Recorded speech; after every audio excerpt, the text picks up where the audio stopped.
Ganda ang buhay mga kawaw. Tingnan nyo po itong aming talong sayad sa bubong ngayon. Tatlo bunga sa bubong. Ang dami nang nakain. Diretso po tayo. Madami po kaming ipamigay. Ayan. Itong bahay ko po talaga yan. Ayan o. Ang dami pang bunga.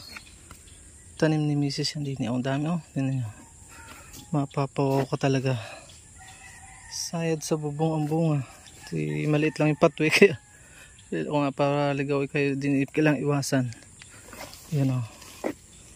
Ang dami pa niyan o. Ilang puno lang yung tanim din eh. Unstoppable ang mga bunga. Yan o.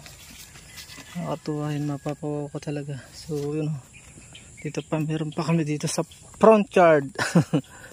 Front yard po yan, di backyard. Yan o. Sa mga maliit yan.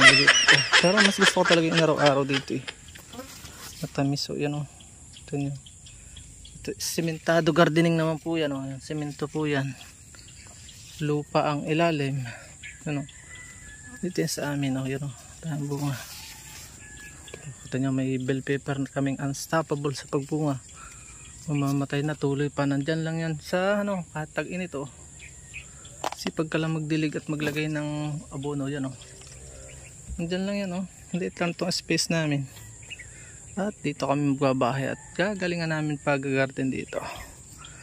By God's grace, sana ay matuloy na ngayong taon.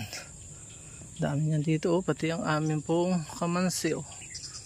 Unstoppable, mamamatay na. Nagbibigay pa ng bunga yun oh. Pinuputol ko yun dahil makabag sa kanyang wire.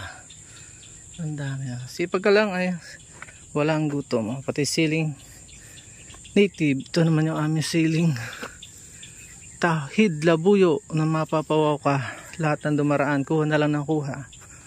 At hindi magsabi ay pwede sa amin. Yan lang, maraming salamat. Bye bye and God bless.